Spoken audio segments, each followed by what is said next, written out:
Bonsoir, chers élèves. Je voudrais saisir cette opportunité pour vous présenter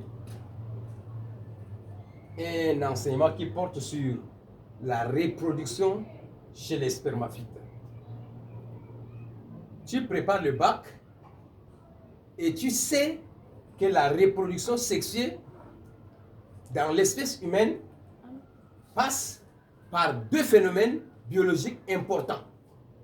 La spermatogénèse, c'est-à-dire la formation des spermatozoïdes, et l'ovogénèse, la formation des ovules. Mais ce que tu ne sais pas est que ces mêmes phénomènes se passent aussi chez les spermaphites, qui sont les plantes à fleurs. Donc chez les plantes à fleurs, dans leurs organes reproducteurs, c'est-à-dire les étamines et le pistil, se déroulent également des phénomènes biologiques qui aboutissent à la formation des gamétophytes, qui sont les grains de pollen et le sac embryonnaire. Alors, la formation des grains de pollen est appelée pollinogénèse. Et cela se passe dans les sacs polliniques des lanthères. C'est au niveau des lanthères, c'est au niveau de l'étamine que se forment les grains de pollen. Alors que la formation des sacs embryonnaires se passe dans l'ovule. Bien, beaucoup d'élèves confondent la microsporogénèse à la pollinogénèse. Mais aujourd'hui, je voulais vous donner la différence. La microsporogénèse est la première étape de la pollinogénèse. C'est la première étape de la formation des grains de pollen. C'est-à-dire, c'est la méiose qui permet la transformation de la cellule mère du grain de pollen en microspore ou en tétraspore. C'est cette étape-là qui est appelée microsporogénèse. Mais par contre, la formation du grain de pollen est appelée la pollinogénèse. Bien, j'aimerais que vous reteniez ce schéma-là. Si on vous demande de présenter la formation et le schéma caractérisant la formation du grain de pollen, voici ce schéma-là. Commencez à partir de la cellule mère du grain de pollen qui est diploïde, qui subit d'abord une méiose pour former 4 cellules haploïdes appelées microspores.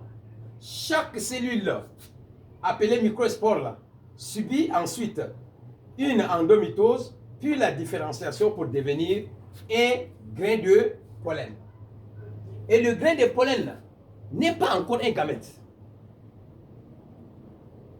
Il va subir des transformations au cours de la germination pour donner les gamètes mâles appelés entérozoïdes.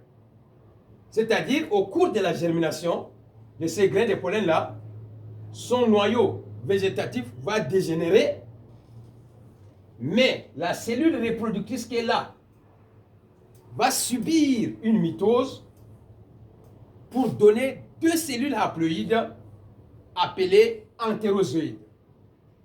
Donc nous aurons le premier entérozoïde et le deuxième entérozoïde qui vont participer à la double fécondation. Nous avons également ici la formation du sac embryonnaire qui est qualifié de mégagamétogénèse.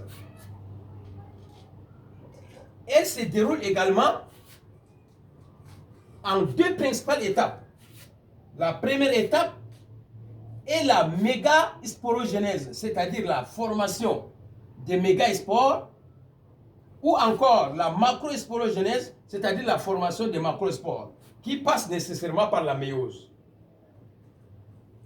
Ensuite, il y a 3 cellules qui vont dégénérer.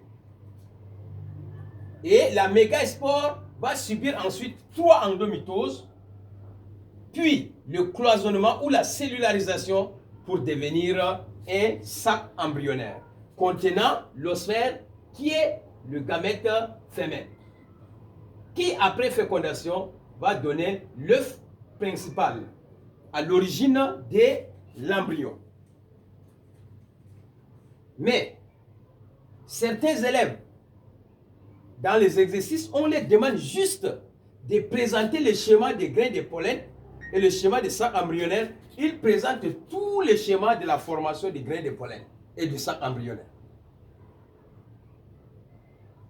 D'autres encore, lorsqu'on leur demande de présenter le schéma de la polynogénèse ou encore le schéma de la mégagamètogenèse, ils présentent juste le schéma du grain de pollen et du sac embryonnaire.